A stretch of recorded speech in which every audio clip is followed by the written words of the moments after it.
Bonsoir à tous et à toutes. Et merci de nous accueillir aujourd'hui. On est content d'être là. On est content de voir qu'il y a une communauté qui s'est créée avec, si j'ai bien compris, plein de groupes qui se sont regroupés dans le coin. C'est super cool. Alors moi, je vais vous parler de VS Code, alors, qui est apparemment pour les malchanceux, qui n'ont pas une licence JetBrains. Hop, on va commencer au début. Il y en a déjà qui ont appris quelque chose. Donc voilà, moi je m'appelle Olivier, donc je travaille chez Microsoft dans une équipe qui s'occupe des relations de développeurs. Et puis voilà, on va directement faire des choses plus intéressantes que parler de moi.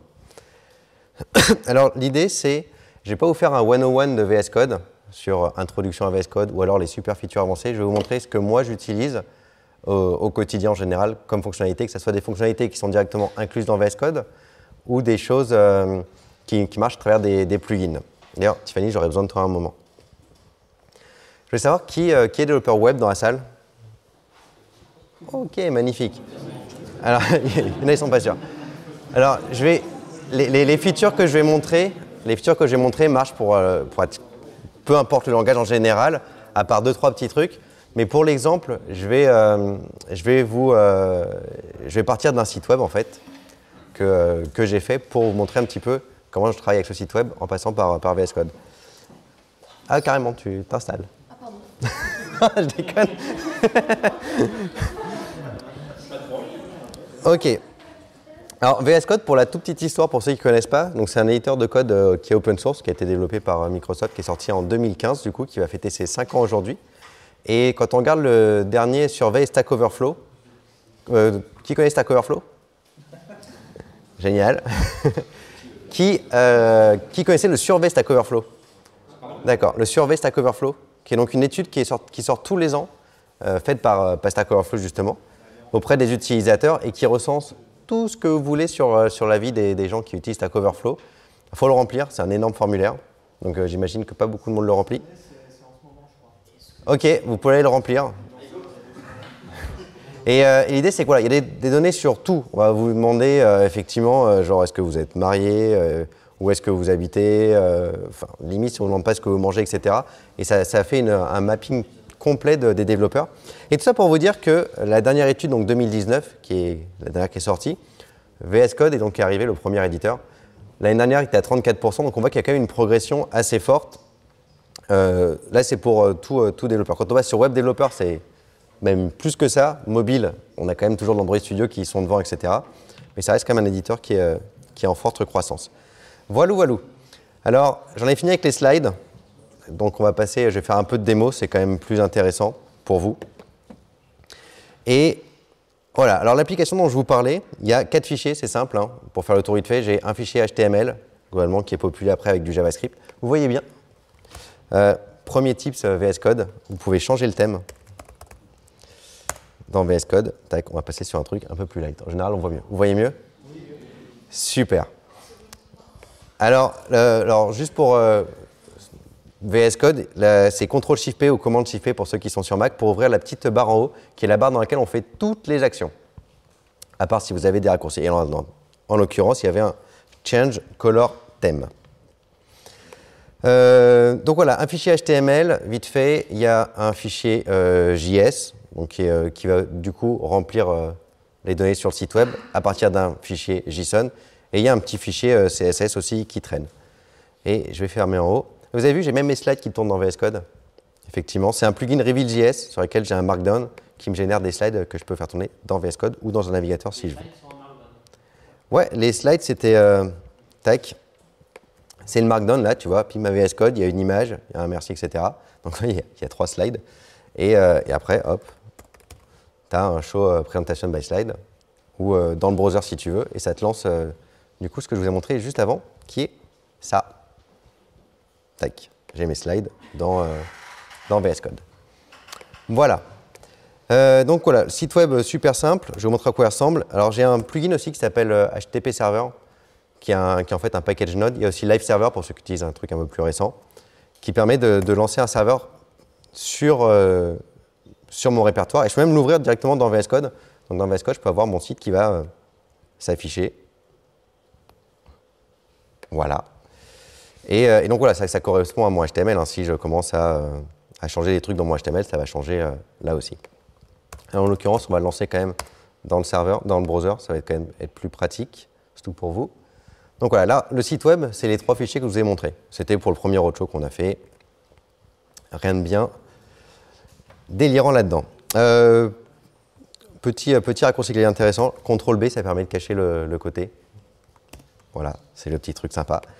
Sinon, pour des choses un peu plus sérieuses, pour naviguer dans les fichiers, il y a des choses qui existent comme le breadcrumb. C'est une feature qui est, je trouve, pas assez utilisée. Vous voyez que par défaut, si je dois aller d'un fichier à l'autre, je passe par là-haut ou alors je passais par le côté, il y a une commande pour toggle un breadcrumb. Et là, vous avez vu, il y a un petit breadcrumb qui est apparu en haut. Il permet de naviguer du coup entre différents fichiers dans mes dossiers, mais aussi à l'intérieur d'un fichier. Donc là, je vois par exemple que mon curseur est dans le link, mais par exemple, si je vais sur mon A, là, donc ligne 17, hop, vous voyez que j'ai mon, donc là, je sais que j'ai mon index.html dans ma base HTML, body, et dans un truc super compliqué avec plein de classes. Et je peux même naviguer ici. Donc là, je vais voir, vous voyez en plus le petit bloc jaune qui bouge en bas.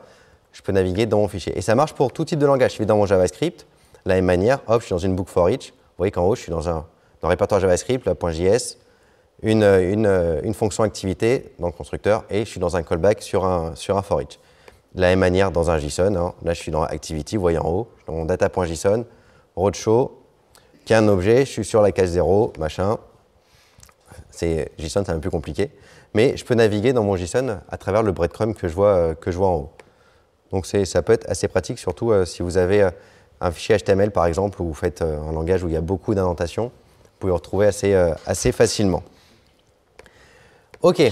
Alors, je vous ai montré mon site web. Mon site web, il ressemble à une espèce de grosse carte, qui est en fait la carte que j'ai créée là. Et il y a quelque chose qu'on fait tous, surtout que j'ai vu que tout le monde avait la main pour Stack Overflow, c'est du copier-coller. Et imaginons que là, je veux créer une deuxième carte sur mon site web. Donc, il va falloir que je sélectionne la première carte. Donc, je peux soit y aller à l'ancienne, hop, je sélectionne ma carte, je vais jusqu'en bas, je copie, je colle. Et là, je vais avoir une deuxième carte qui est apparue sur mon site. Alors, là, ça marche, mais c'est effectivement si j'avais un morceau de code qui faisait 72 lignes, c'était un autre délire, il faut que je vois où ça s'ouvre, ça se ferme, pas très pratique. Et du coup, il y a des commandes comme ça qui permettent de simplifier la sélection. On a une commande qui s'appelle balance, qui est donc qui est une commande emmet, qui a deux fonctions. Vous avez le inward et le outward. Donc là, j'ai mon curseur par exemple sur la ligne 22. Si je fais un emmet balance inward, ça va sélectionner tout ce qui est entre les deux blocs de ma ligne 22. Et de la même manière, vous l'avez compris, si je fais un balance outward, ça va prendre aussi la ligne courante sur laquelle je suis. Donc ça c'est pratique, hein, si vous voulez faire un copier-coller. Encore une fois, si vous ne savez pas où s'ouvrent et se ferment les balises en plus sur des grands fichiers, ça permet de sélectionner rapidement. Après, ça reste quand même un petit peu chiant, il faut faire CTRL-SHIFT-P, taper la commande, s'en souvenir en plus. Et ça, dans VS Code, il y a tout un système de raccourcis. Il y a même un raccourci pour ouvrir les raccourcis. Vous faites CTRL-KS et ça vous ouvre, hop, ça vous ouvre tous les raccourcis disponibles dans VS Code, que ce soit ceux qui sont par défaut ou ceux qui sont ajoutés par des extensions. Et donc, d'ailleurs, vous voyez, quand j'ai fait ma petite recherche en haut, il y a certaines commandes qui ont un raccourci sur la droite et d'autres qui ne l'ont pas. Et donc, le balance, en l'occurrence, il n'y a pas de raccourci. Mais je vais pouvoir en rajouter un. Donc là, je vais voir toutes les commandes qui existent dans VS Code. Je vais sélectionner le balance. Et donc là, le inward, par exemple, si je veux rajouter un raccourci, on va dire que CTRL-SHIFT-DOWN, ça va être mon raccourci pour le inward, et CTRL-SHIFT-UP, ça va être pour le outward. Et donc là, si je vais retourner dans mon fichier, je mets ligne 22, je fais CTRL-SHIFT-DOWN, du coup j'ai le même comportement que le balance inward. Et si je fais un CTRL-SHIFT-UP, le même comportement que le balance outward. Donc là, j'ai rajouté un raccourci sur une commande qui existait dans VS Code qui n'en avait pas. Qu'est-ce que je vais vous montrer d'autre dans le HTML? Rien de bien spécial. Si, un autre truc qu'on peut faire aussi, si jamais je dois copier-coller ma carte, c'est si vous avez du code que vous réutilisez souvent, on peut créer des snippets. Alors des snippets, il y en a plein qui existent par défaut dans VS Code. Vous pouvez en étendre en plus avec des plugins. Les snippets, c'est ce que vous avez quand vous commencez à taper, par exemple, je tape nav, et vous voyez, il me propose directement une balise nav. Alors il y en a pas mal comme ça qui sont assez utiles. Vous en avez des un peu fun aussi, si vous voulez faire du lorem ipsum. Vous avez un snippet pour ça, mais vous pouvez créer vos propres snippets. Il y a une extension qui permet de faire ça. Et en l'occurrence, si j'ai une carte, je peux aller sélectionner ma carte et, toujours mon CTRL-SHIFT-P, j'ai une commande pour créer un snippet. Alors ça, pareil, c'est une extension, il faut l'installer. Donc ça va me demander sur quel type de fichier. C'est-à-dire que les snippets, ils sont par fichier. Ce qui fait que quand je commence à taper nav, vous avez vu dans mon HTML, je n'ai pas le nav de Python, de C#, de Java, etc. qui débarque. Donc je vais dire sur quel type de fichier ça s'applique. On va me demander de rentrer un nom. Donc non, c'est mycard. Je vais mettre un shortcut, qui est donc ce que je vais commencer à taper pour avoir l'auto-orientation. mycard. Une description. My awesome card. Tac. Et voilà. Et là, du coup, si je commence à taper mycard, j'ai ma carte qui va s'afficher parce que j'ai créé un snippet.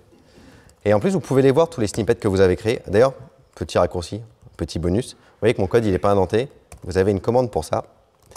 Je fais un format, et là, ça va réindenter tout mon document. Ça peut être pratique aussi, surtout toujours quand on fait du copier-coller depuis Stack Overflow.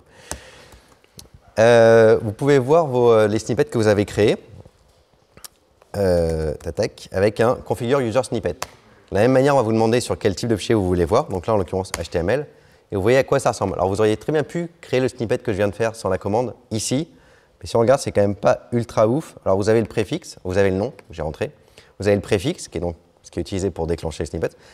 Vous avez la description, ok, et vous avez le body qui est en fait un tableau où chaque ligne est dans une case du tableau. Voilà, c'est pas le truc le plus ouf du monde, mais c'est comme ça que ça marche. Du coup, c'est quand même sympa d'avoir la commande pour créer les snippets automatiquement sans avoir à les faire à la main. Et de la même manière, on ne peut pas éditer les snippets par défaut dans VS Code. Donc le nav que je vous ai montré tout à l'heure, par exemple, on ne peut pas l'éditer.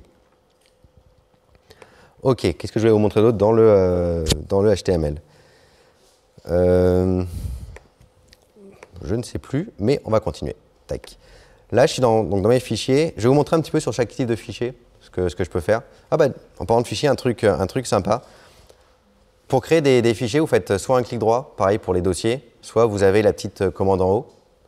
Il y a un truc sympa quand vous créez des fichiers nested. Je peux créer un fichier en me disant que il va être dans un sous-répertoire Toto, Tata, Titi, mon fichier.json. Et donc, ça va me créer automatiquement l'arborescence. Ou pas. Ah ah. Si, ça vient en fait. C'est qu'il n'y a pas de fichier. Non. Il ne m'a pas créé mon arborescence. Ah ouais?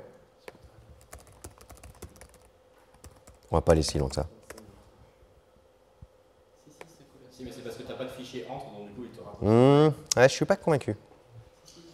Ok. C'est récent. Non, effectivement, il est dans le sous-dossier, on voit bien. Magnifique. Ouais, non, mais c'est bien dans le fichier. Si, un autre truc aussi pour les gens qui font du copier-coller. Quand vous ouvrez un nouveau fichier par défaut dans VS Code, c'est un fichier plein texte, donc c'est ni un HTML ni quoi que ce soit. Et vous voyez en bas que c'est un plein texte. Ce qui fait qu'en fait, là, il n'y a aucun snippet qui marche, par exemple, ce que je viens de vous montrer. Si je commence à taper nav ou même mycard, il ne le reconnaît pas. Vous voyez en bas à droite que c'est un fichier en plein texte. Vous pouvez soit changer là, soit vous avez toujours la petite commande language, change language. Et donc là, si je dis que c'est un HTML, par exemple, j'ai commencé à voir mynav qui est sélectionné. Je vais pouvoir commencer à faire. Donc là, j'ai toujours les snippets de base de HTML qui vont être reconnus. Je peux créer un corps de fichier HTML tout seul. Magnifique. C'est vrai que c'est pratique, souvent quand on veut des fichiers, on ne veut pas forcément les enregistrer, mais on veut quand même un peu de coloration syntaxique et un peu d'indentation. Ça peut marcher comme ça. Ok, d'autres choses. On va aller voir un petit peu le fichier CSS. Il n'y a pas grand chose que je vais vous montrer dans le fichier CSS parce que c'est pas le langage le plus customisable. Il y a les deux trucs que j'utilise régulièrement, c'est le changement de couleur. Donc là, j'ai une couleur. On va aller sur un truc, le titre par exemple, du roadshow. Quand vous passez votre souris sur une couleur, vous pouvez la changer directement. Hop, si je veux la mettre en rouge, ça passe en rouge. Hop, ce qui fait que là, j'ai mon titre qui est passé en rouge. Ça, vous le voyez assez facilement. Dans les trucs sympas aussi, c'est quand vous passez la souris sur un sélecteur CSS, vous voyez à quoi doit ressembler le sélecteur dans votre HTML. Donc là, c'est un élément, peu importe, un span, un div, un as, ce que vous voulez, et avec la classe. Bon, là, c'est simple, mais si jamais j'avais imaginé que j'ai J'ai un truc comme ça avec genre card, avec un title, avec un add, même un over, un truc comme ça. Il y a un plus aussi. Non, j'en ai pas. Genre entre le title et le 1. Tac. OK.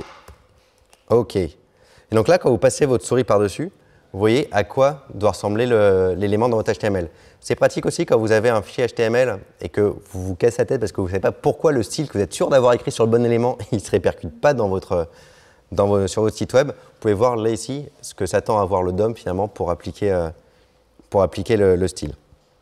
Et quand il y a des trucs bien compliqués qui descendent bien bas, je vous avoue que c'est vraiment ultra pratique. Donc voilà pour le CSS, que j'avais dit que c'était assez rapide. On va le voir dans le JavaScript. Dans le JavaScript, il y a plusieurs trucs que j'aime bien. Alors, donc j'ai vu qu'en plus, il y avait pas mal de développeurs web. On va enlever parce que j'ai des vieux breakpoints qui sortent et tout là. Tac. Ce fichier, quand on regarde, qu'est-ce qu'on peut faire dessus? Oui, ma fonction, là. Alors, il faut savoir que VS Code, c'est développé en TypeScript. Du coup, il y a beaucoup de fonctionnalités, finalement, ça tourne dans une application Electron. Il y a beaucoup de fonctionnalités JavaScript qui sont de base intégrées dans VS Code, surtout quand vous développez en JavaScript. Et les trucs sympas, c'est, par exemple, si j'ai du code à l'ancienne, ce fichier a été fait, effectivement, avec une méthode de coder un petit peu ancienne. Là, j'ai une méthode avec des promesses, et je vois que j'ai 3 petits points sous le fetch data. Et en fait, c'est VS Code qui me dit, là, il y a un truc, il fait, c'est cool, ça marche, mais tu peux convertir ta fonction en fonction async await. Qui connaît les fonctions async await en JavaScript? OK. Pour ceux qui ne connaissent pas, c'est une espèce de sucre syntaxique par-dessus les promesses. Donc on avait les callbacks, on a eu les promesses, et async await, c'est un peu le truc qui est arrivé après, qui permet d'avoir une... C'est vraiment le sucre syntaxique par-dessus les promesses. Donc ça permet juste d'avoir une représentation dans votre code, comme du code, comment dire, synchrone en fait, hein. Vous n'allez pas avoir les zen qui s'empilent, mais toujours avec cet aspect bloquant. Et donc ça a même proposé le quick fix et de convertir ma fonction avec des async await. Donc là, le code que vous voyez là, c'est exactement la même chose que j'avais avec des promesses. Donc ça a transformé ma fonction en async avec des await bloquants devant chacun des appels bloquants que je dois faire. Un autre truc sympa, vous voyez là, pour le talk, l'activity, il me propose ces 3 petits points. Effectivement, si vous regardez un peu mon code, j'ai écrit un peu mes classes à l'ancienne avec mes prototypes. Aujourd'hui, on fait quand même un petit peu mieux depuis 2016. Et la même chose, il va me dire, j'ai vu que tu avais un constructeur là ce qui ressemble à une classe, tu vas pouvoir le convertir avec la notation de classe. Donc je fais un petit quick fix. En plus, là, il me propose de faire soit sur cette fonction-là, soit sur tout mon fichier. Donc je vais pouvoir même convertir tous mes constructeurs de mon fichier en classe. Et là, j'ai ma classe avec mon constructeur et mes méthodes qui étaient sur mon prototype. Ça pour dire que vous n'avez plus aucune excuse si vous avez encore des prototypes qui tournent dans votre code. VS Code le fait pour vous tout seul. Voilà. Pour ceux qui ont encore des projets en prod avec l'ancienne notation. Et en plus, si on va voir, normalement, ça n'a rien cassé. C'est magique. Autre chose qui est sympa aussi, il y en a qui font du TypeScript ici. OK, quelques-uns. TypeScript, c'est un gros avantage par rapport à JavaScript, en dehors du fait que c'est déjà plein de trucs. Dans l'éditeur, vu que vous avez une notion de type, et donc l'éditeur va pouvoir savoir les méthodes qui existent sur des objets et les variables qui ont déjà été ou pas initialisées. Et donc VS Code va comprendre en partie votre code JavaScript, il va essayer de savoir, en fait, va essayer d'utiliser un peu de TypeScript derrière pour savoir si vous avez fait des erreurs dans votre code avant même que vous lanciez pour voir votre erreur dans votre navigateur. Imaginons par exemple, je fais une boucle. Tac, boucle très simple. Hein. Voilà. Ah, j'ai un i inférieur à 10. Donc voilà, là, si vous codiez dans un paquet d'éditeurs, finalement, il ne va pas vous reconnaître l'erreur parce que pour lui, il ne sait pas forcément JavaScript comment ça marche. Il ne sait pas que sur console, il n'y a pas de méthode log. Alors que là, VS Code, finalement, va vous dire qu'il ne connaît pas i comme méthode. Pareil, il va vous dire que log, même s'il ne connaît pas les types, donc il ne sait pas que console, c'est vraiment un objet, qu'il ne connaît pas les méthodes capsu, mais VS Code va imaginer un peu à votre place et sait que sur console, le log avec 2G n'existe pas. Donc c'est aussi sympa. Tous les éditeurs ne gèrent pas ça. Dans les autres trucs sympas dans JavaScript, il y a le debugger. Alors vous avez un debugger dans VS Code qui se trouve là. Et imaginons que j'ai une fonction, hop, tac. Je vais mettre un breakpoint ici. Donc juste après avoir appelé mon fichier data.json pour le récupérer. Et donc je vais pouvoir lancer une session de debug. Et ça va me lancer un autre Chrome finalement, qui va catcher mon breakpoint va catcher. Voilà. Hop, ça lance mon site. Et donc là, j'ai mon breakpoint qui a été catché. Donc vous pouvez voir à gauche que j'ai, vous avez toutes vos variables, hein, le this, le data, etc. Je peux même faire, j'avais un watch que j'avais créé avant, mais vous pouvez en ajouter des nouveaux. Je vais pouvoir effectivement voir mon tableau, tout ce qu'il y a dedans, etc. Et ça, c'est sympa. Il y a 3 moyens de débugger finalement votre code. Hein. Vous faites soit des breakpoints, si c'est cool, soit vous avez écrit des tests. Soit vous faites des console logs. Il y en a qui n'écrivent pas de tests. Soit vous faites des console logs qui en général polluent votre fichier après. Il y a une fonction qui est sympa dans VS Code que j'aime bien, c'est les log points. Les log points, comment ça marche? C'est globalement refaire une espèce de console log sans écrire un console log dans votre code. Et comment ça marche? C'est vous faites un clic droit, pareil, au même endroit que vous faites votre breakpoint sur le côté. Alors vous pouvez faire des conditional breakpoints. Ça c'est bien aussi, si jamais vous avez une boucle et vous voulez vous arrêter que sur le 72e élément, mais vous n'avez pas envie de faire un next 72 fois, vous pouvez faire des conditional breakpoints. Là, ce que je vais vous montrer, c'est les log points. Les log points, ça permet d'écrire des messages de log. Là, en l'occurrence, je vais mettre, je vais voir ce qu'il y a dans data. Donc, je vais faire data 2 points. Et donc là, je vais pouvoir écrire. Donc c'est un JSON. Hein. Tac. Je vais pouvoir écrire ça. Et ce qui fait que quand je vais relancer ma session de debug, tac, tac, tac, qui va se lancer, mon site va s'afficher. Et donc là, je vois, dans la console de debug, j'ai mon data 2 points et mon JavaScript, mon JSON qui s'est affiché.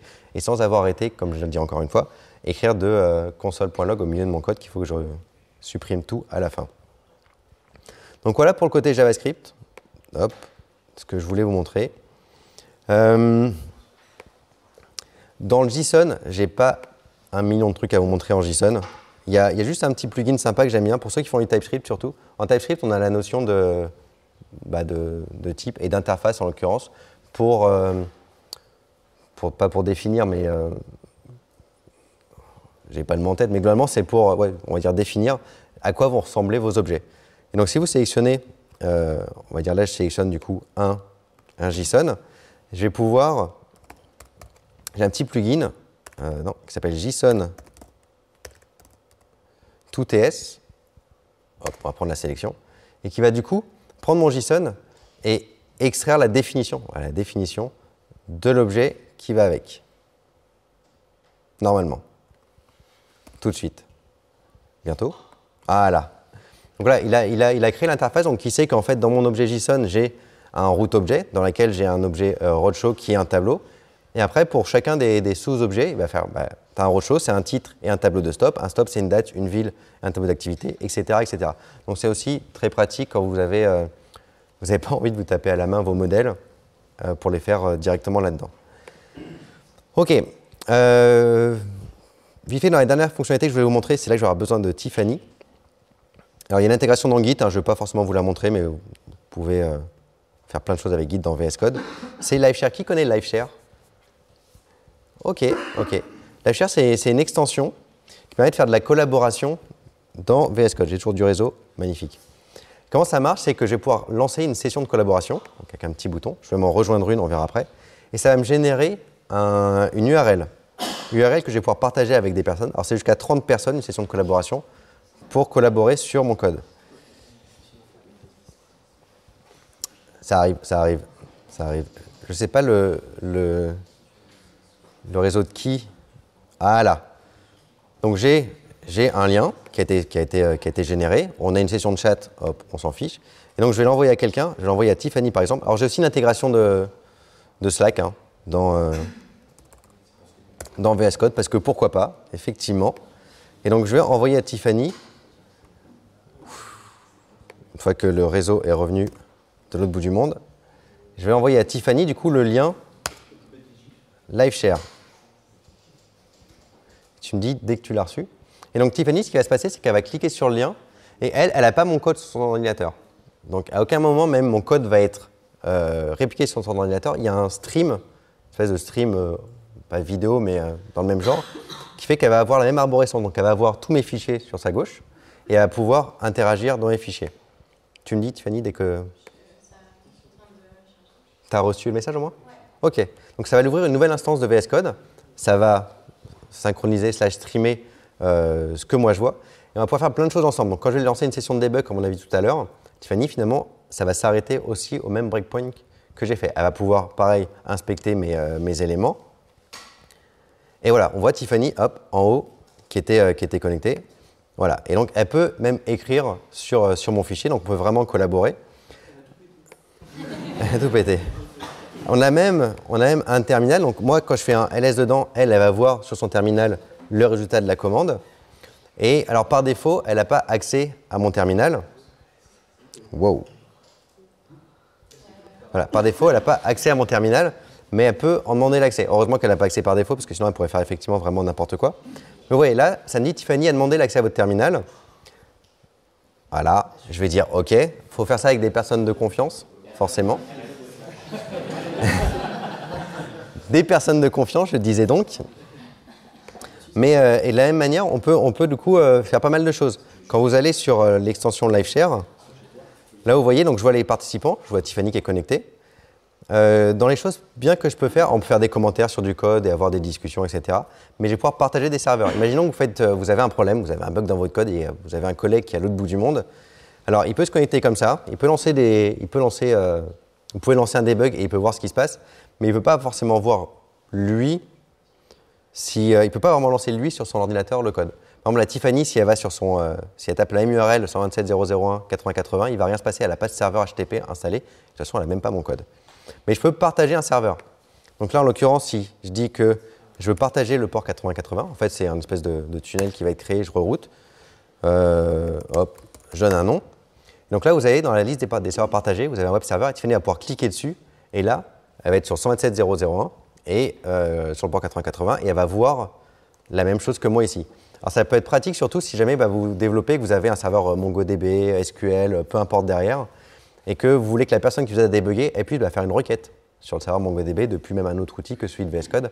Vous allez pouvoir partager les serveurs à cet endroit-là. On peut même faire des calls audio dessus, enfin des trucs, un paquet de choses comme ça. Ok, et en plus elle n'a pas fait de RMRF, c'est gentil de ne pas avoir fait ça, merci beaucoup.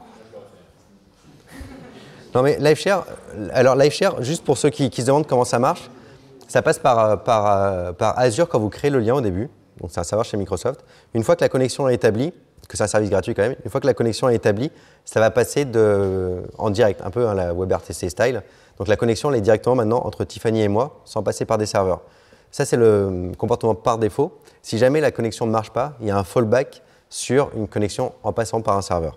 Au cas où vous aurez un petit problème de connexion. Après c'est des choses que vous pouvez définir si vous êtes dans les settings, vite fait avant de finir. Et vous allez voir LiveShare. Je vais dans les settings de LiveShare, tac, vous avez énormément de settings, hein.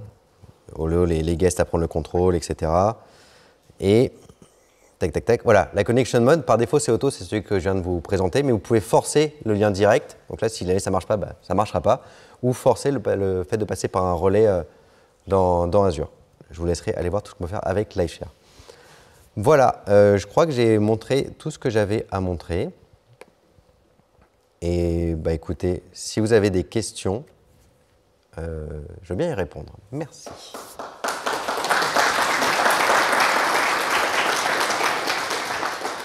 Oui. Question concernant l'environnement .NET. Je sais qu'on a Visual Studio Community, mais par rapport à VS Code, pour ceux qui souhaiteraient plus l'utiliser, est-ce que c'est intéressant Alors la question c'est par rapport à Visual Studio, surtout en Community Edition, qu'apporte VS Code sur le .NET. Alors, il y a des choses comme, par exemple, LiveShare, ça marche sur Visual Studio aussi, et ça marche même entre un VS Code et un Visual Studio. Et même un VS Code sur un Mac et un Visual Studio. Tiffany qui est sous Linux là, ça marche. Voilà. Tiffany est sous Linux, ça marche même entre un Linux VS Code et un Visual Studio sur un Windows. Pour ce qui est de .NET, moi j'avais un collègue qui faisait du .NET, que j'ai réussi à convaincre de passer sur VS Code. En fait, il faut savoir qu'il y a un marketplace d'extension dans VS Code qui est là. sur lesquels on peut, peu importe le langage que vous faites, vous aurez des extensions. Et aujourd'hui, c'est vrai que chez nous, les équipes, pratiquement toutes les fonctionnalités qu'on trouve dans Visual Studio, elles créent une extension pour VS Code aussi. Donc, moi, je ne fais pas de .NET, mais je sais que lui, après, faisait ses présentations de .NET même sous VS Code. Il n'avait pas trouvé de fonctionnalité qui lui manquait. Et puis, vous pouvez créer vos propres extensions en plus, il y en a qui manquent, et les partager avec la communauté. Donc, il y avait une question où c'est bon, on a répondu sur le… Ok. Est-ce que vous avez d'autres questions? Qui est-ce qui a appris quelque chose au moins quand même? Ok. Oui. Alors, tu vas me dire si je me trompe pas, mais moi je voyais VS Code plus comme un éditeur de code qu'un IDE ou un éditeur de texte avancé qu'un IDE. Et c'est vrai qu'après ta présentation, notamment sur le JS, en fait tu te rends compte qu'il doit faire tourner la VNJS derrière, etc. Il arrive à résoudre les bons chemins, les bonnes méthodes, etc. Donc, je me dis, bah, c'est un IDE de faire du JS. Mais du coup, comment il se compare sur d'autres langages, par exemple, du Java, du PHP, du Python, des trucs comme ça. Comment il se comporte du coup? Est-ce qu'on n'est pas limité après à ce niveau-là? Genre, est-ce que finalement c'est pas un super éditeur pour faire du JS, mais un peu moins bon pour faire d'autres langages? Alors, je ne connais pas pour tous les langages. Java, par contre, j'ai aucune idée. Tiffany, qui fait du Python, elle vous fera du TensorFlow juste après, utilise VS Code. Donc, et PyCharm. Après, ça dépend de votre travail. Toi, c'est parce que c'est au travail, je crois, PyCharm qui a un truc. Mais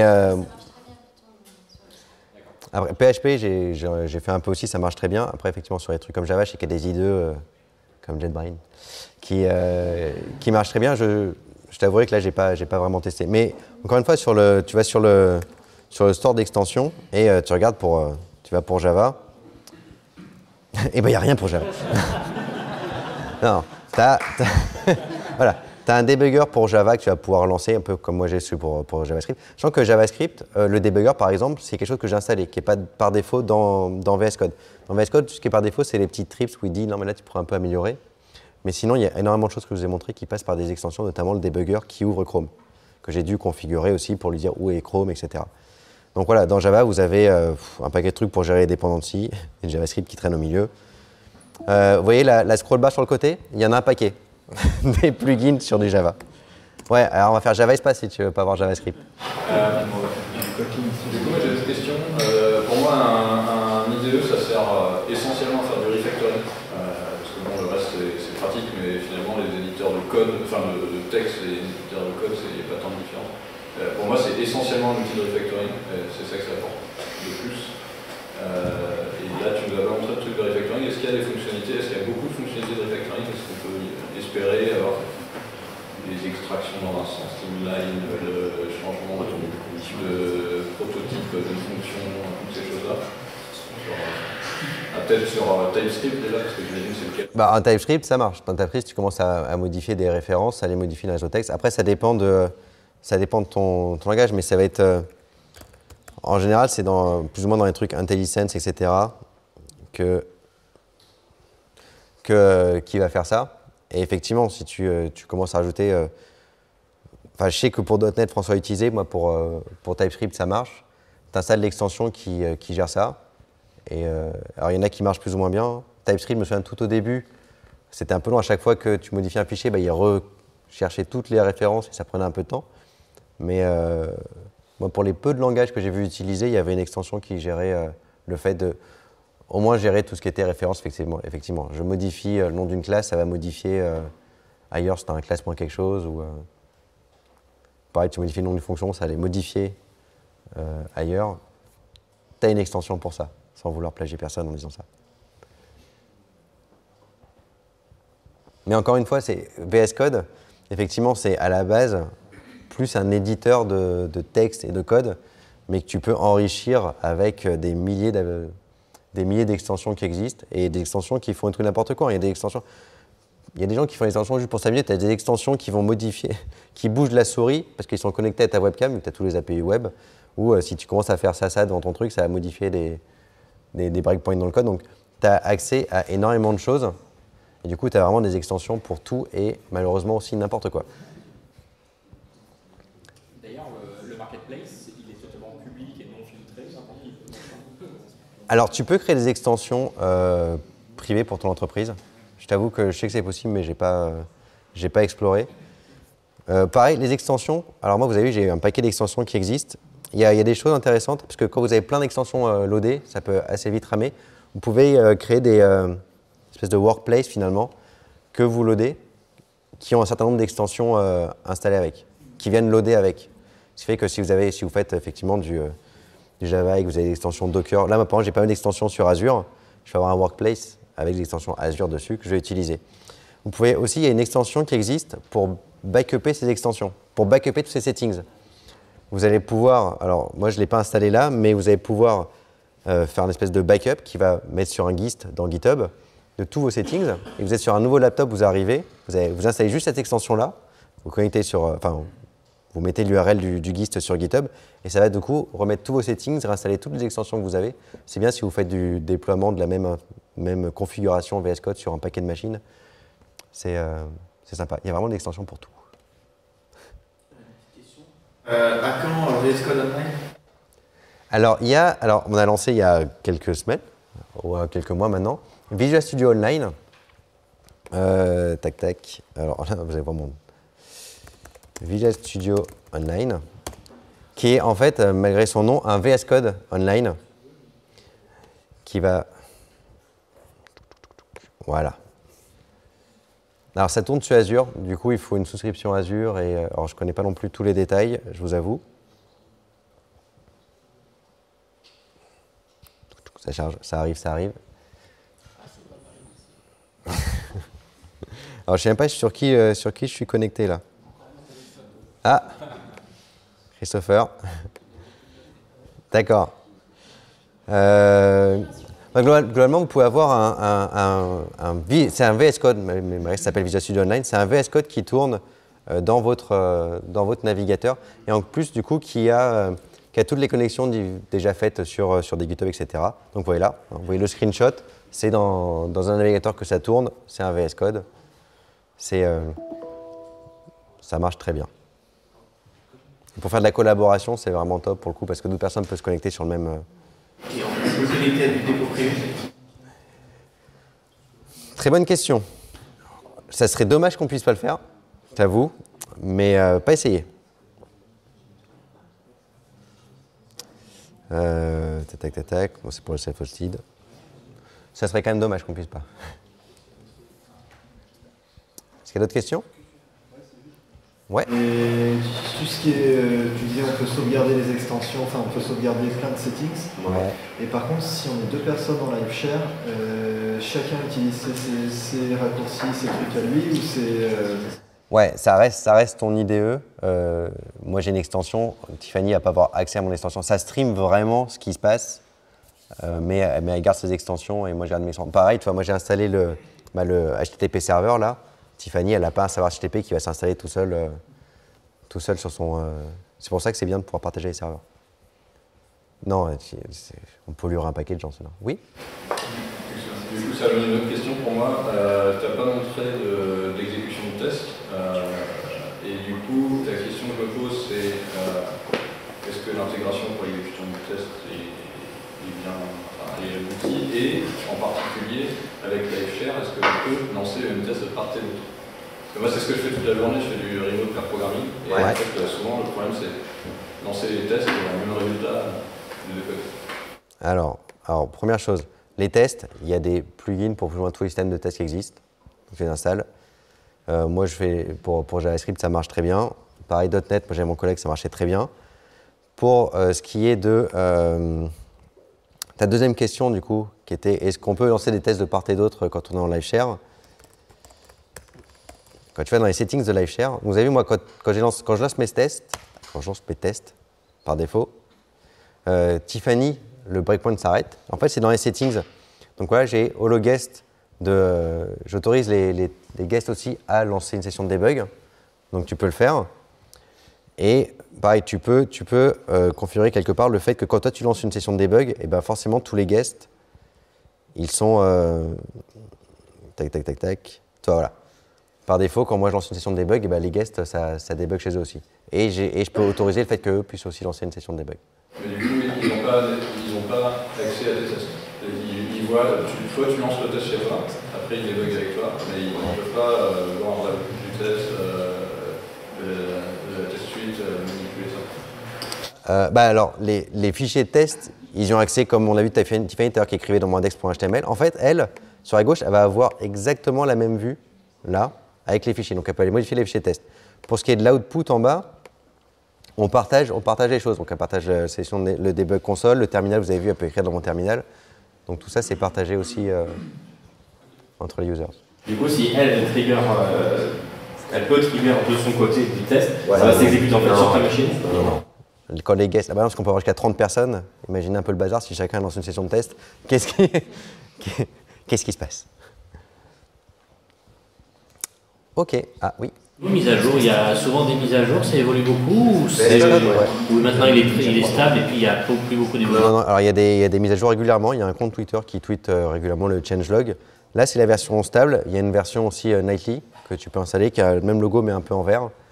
Et il y en a très régulièrement, enfin tous les quelques jours, ça se met à jour. Ouais. Après, les versions majeures, c'est toutes les quelques semaines même, je crois que c'est vraiment assez régulier. Ouais. Après, c'est complètement transparent derrière. Globalement, il n'y a pas de bug. Moi, j'ai pas de bug, non. Enfin, après, j'utilise pas non plus 100% des fonctionnalités, mais j'ai pas de problème. Ok. Bon, je vais laisser Tiffany vous parler de machine learning. Merci beaucoup.